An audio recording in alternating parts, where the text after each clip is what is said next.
Hi friends, welcome to Kavitha's kitchen. ఈరోజు వీడియోలో ఇలాంటి ఆరోగ్య సమస్యలని మన పూర్వీకుల 100 ఏళ్ల ఆరోగ్య రహస్యమైన గంజి అన్నాన్ని ఎలా చేసుకోవచ్చో చూపిస్తున్నాను. మన శరీరం ఆరోగ్యంగా ఉండాలంటే మనం తీసుకునే డైట్లో ఫర్మెంట్ ఫుడ్ అనేది చాలా ముఖ్య పాత్ర వహిస్తుందన్నమాట. అందుకనే మన ఇండియన్ ట్రెడిషనల్ ఫుడ్లో చాలా వరకు ఫర్మెంట్ ఫుడ్నే మన ఆహార అలవాట్ల కింద తీసుకున్నాం. ఎగ్జాంపుల్ ఇడ్లీ, దోశ ఇలాంటివి అన్నమాట. మనం మర్చిపోతున్న మన పూర్వీకుల ముఖ్యమైన ఆహారం గంజి అన్నం. గంజి అన్నాన్ని సరైన పద్ధతిలో చేయకపోతే అందులో ఉండే ఆరోగ్య ప్రయోజనాలు మన శరీరానికి అందవు. ఈ గంజి అన్నాన్ని ఇదే పద్ధతిలో కనుక మీరు ఇంట్లో చేసుకుంటే గంజి అన్నం పులియకుండా, వాసన లేకుండా, రుచితో పాటు 100 రకాల ఆరోగ్య ప్రయోజనాలు మన శరీరానికి అందినట్టే. మరి లేట్ చేయకుండా గంజి అన్నంతో వచ్చే హెల్త్ బెనిఫిట్స్తో పాటు గంజి అన్నాన్ని ఇంట్లో ఎలా తయారు చేసుకోవచ్చో చూసేద్దాం. గంజితో వచ్చే బెనిఫిట్స్ అంతా ఇంత కాదు, 100 రకాల ప్రయోజనాలు ఉంటాయి అన్నమాట. ఇందులో వైటమిన్స్ ఉంటాయి, అమినో యాసిడ్స్ ఉంటాయి, మైక్రో న్యూట్రియంట్స్ ఉంటాయి అండ్ యాంటీ ఆక్సిడెంట్స్ పుష్కలంగా ఉంటాయి. కడుపు మంట, కడుపు ఉబ్బరం, కాన్స్టిపేషన్, శరీరంలో అధిక వేడిని తగ్గించడంతో పాటు గంజిలో ఉండే హెల్త్ బెనిఫిట్స్ మన శరీరంలో రోగనిరోధక శక్తి పెరుగుతుంది. నీరసం లేకుండా ఇన్స్టెంట్ ఎనర్జీ ఇచ్చి రోజంతా యాక్టివ్గా పనిచేసుకునే విధంగా హెల్ప్ చేస్తుంది. ముఖ్యంగా వేసవి కాలంలో మనం చాలా నీరసించిపోతుంటాము కదా. ఈ గంజి అన్నాన్ని కనుక తీసుకుంటే అది దివ్య ఔషధంగా పనిచేస్తుంది. అంతేకాదండి, ఇందులో ఉండే యాంటీ ఆక్సిడెంట్ల వల్ల మన చర్మంలో వచ్చే ముడతలను తగ్గించి యాంటీ ఏజింగ్గా కూడా పనిచేస్తుంది. సో అందుకే మన పూర్వీకులు ఎన్ని సంవత్సరాలైనా కూడా ఆరోగ్య సమస్యలు ఏమీ లేకుండా హెల్తీగా బ్రతికేవాళ్ళు. ఈ ఫుడ్ని వాళ్ళు డైలీ ఉదయం బ్రేక్ఫాస్ట్ కింద తీసుకునే వాళ్ళంట. ఇది చిన్నపిల్లల దగ్గర నుంచి పెద్దవాళ్ళ వరకు కూడా ఆరోగ్యకరమైన అమృతం. సో ఈ ప్రయోజనాలు ఎక్కువగా కావాలంటే గంజి అన్నం అయితే పర్ఫెక్ట్ సొల్యూషన్. మీరు గంజి అన్నాన్ని ప్రిపేర్ చేయకపోయినా ఆ గంజికి బదులు నీళ్ళనైనా వాడచ్చు. అయితే ఈ ప్లేస్లో ప్లెయిన్ వాటర్తో చేసే చద్దన్నం మనకు గట్ హెల్త్కి ఉపయోగపడే ప్రోబయోటిక్ ఫుడ్ అవుతుంది. అలా కూడా చేసుకోవచ్చు. ఫస్ట్ దీనికోసం మనం అన్నాన్ని ఉడికించుకొని గంజిని సపరేట్ చేసుకుందాం. దానికైతే 1 గ్లాస్ వరకు బియ్యాన్ని ఒక మట్టి పాత్రలోకి తీసుకున్నాను. ప్యూర్గా గంజి అన్నం కోసం మాత్రమే ఈ క్వాంటిటీ తీసుకున్నాను. అయితే మీరు ఇంట్లో వండగా ఉన్న చద్దన్నంతో కూడా ఈ ప్రాసెస్ని ట్రై చేయొచ్చు. మిల్లెట్స్ వండాలనుకుంటే ఇక్కడ వరి అన్నానికి బదులుగా కొర్రన్నం లేదా జొన్నన్నం వాడచ్చు. బియ్యం పాత్రలోకి తీసుకున్నాక బాగా కడిగేసేయండి. మనం ఎంతైతే బియ్యం తీసుకుంటామో 1 గ్లాస్కి 3 గ్లాసుల మంచినీళ్ళు తీసుకోవాలి.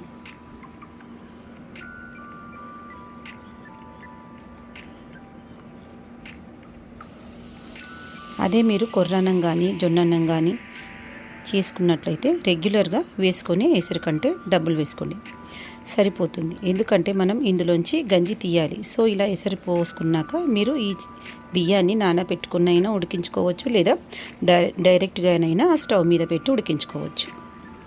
ఎక్కువ అన్నమే కాబట్టి 10-15 నిమిషాల్లో అన్నం ఉడికిపోతుంది. ఇలా అన్నం మొత్తం ఉడికిపోయిన తర్వాత ఇప్పుడు ఎక్స్ట్రా ఉన్న నీళ్ళను వాడ్ చేసుకోవాలి. గంజి వాడ్ చేసుకోవటానికి పాతకాలం పద్ధతి అయినా వాడుకోవచ్చు.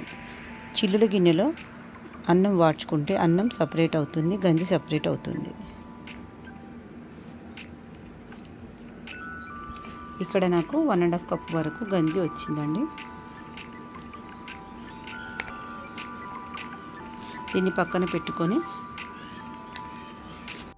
అన్నం అనేది డ్రైగా అయిపోకుండా ఉండడం కోసం పైన ఒక మూతను పెట్టేసేయాలి. ఇలా వండుకున్న అన్నం ఒక కుండలోకి తీసుకోవాలి. గిన్నెలోకైనా తీసుకోవచ్చు. అయితే కుండలో ఫార్మేట్ చేసే ప్రాసెస్లో వచ్చే బెనిఫిట్స్ అనేవి ఎక్కువగా ఉంటాయి. సో నేను ఉడికించుకున్న అన్నం ఈ బౌల్లోకి 2 బౌల్ వరకు వచ్చిందండి. ఇంట్లో ఉండే ఏ గిన్నెనైనా మీరు కొలతగా తీసుకోవచ్చు. 2 కప్పుల అన్నానికి 1.5 కప్పు వరకు గంజిని తీసుకోవాలి. గంజి కనుక మీకు తక్కువ కలెక్ట్ అయినట్లయితే అందులోకి ఎక్స్ట్రా వాటర్ని వేసుకొని ఈ అన్నానికి వేసేయండి. అన్నం అనేది గోరువెచ్చగా ఉన్నా పర్వాలేదు, లేదా పూర్తిగా చల్లారిన చద్దన్నాన్ని తీసుకున్నట్లయితే మీరు తీసుకొని గంజి నీళ్ళను కొంచెం వెచ్చగా పెట్టుకొని వేసుకోవాలి. గంజి నీళ్ళు వేసిన తర్వాత ఒక బౌల్లోకి 1 కప్పు వరకు వేడివేడి పాలను వేసుకోవాలి. ఇక్కడ పాల క్వాంటిటీ అనేది పెంచకూడదండి. అవసరమైతే నీళ్ళను కానీ గంజిని కానీ ఎక్స్ట్రా వేసుకోవచ్చు.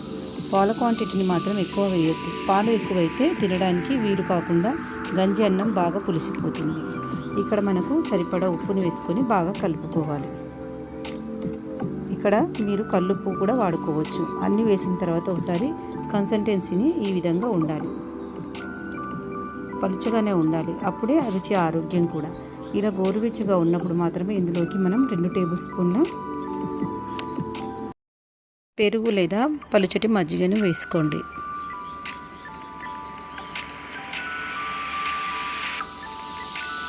ఇలా మజ్జిగను వేసి బాగా కలపండి.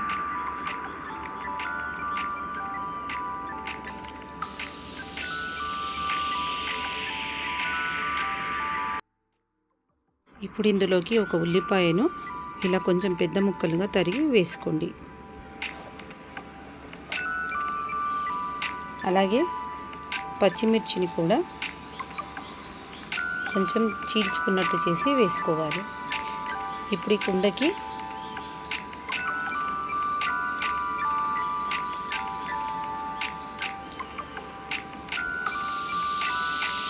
మూత పెట్టి 6 నుండి 8 గంటల దాకా అలా వదిలేసేయాలి.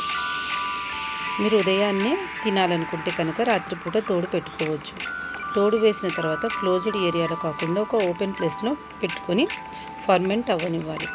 ఎండాకాలం అయితే కొంచెం చల్లటి ప్లేస్లోనే పెట్టుకోండి. లేదు వర్షాకాలం చలికాలం అయితే కనుక ఈ కుండ పైన ఒక గుడ్డను కప్పి ఉంచండి. రాత్రంతా కూడా ఈ ఉల్లిపాయ పచ్చిమిర్చితో ఉండే ఫ్లేవర్ అంతా లోపలికి వెళ్ళి మన కడుపుకి శరీరానికి ఉపయోగపడే గుడ్ బ్యాక్టీరియాని అనేది తయారు చేస్తుందన్నమాట. 6 గంటల తర్వాత ఈ విధంగా పైన ఒక తేటలాగా పేరుకుంటుంది.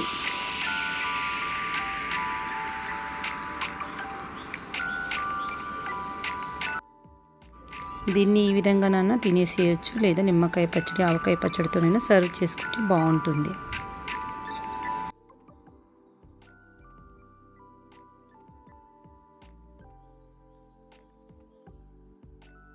మూత తీసి చూస్తే దీని స్మెల్ అరోమా అనేది చాలా బాగుంటుంది. పిల్లలు కూడా చాలా చాలా ఇష్టంగా తింటారు. ఆల్మోస్ట్ ఇది రెడీ అయిపోయినట్లే. సో ఇన్ని ప్రయోజనాలు కలిగి ఉన్న పెద్దల హెల్తీ డైట్ ఈ గంజాన్ని ఇంట్లో ట్రై చేసి మీ ఫీడ్బ్యాక్ నాతో షేర్ చేయండి. మర్చిపోవద్దు. వీడియో నచ్చినట్లయితే లైక్ చేయండి, మీ ఫ్రెండ్స్కి మీ రిలేటివ్స్కి షేర్ చేయండి.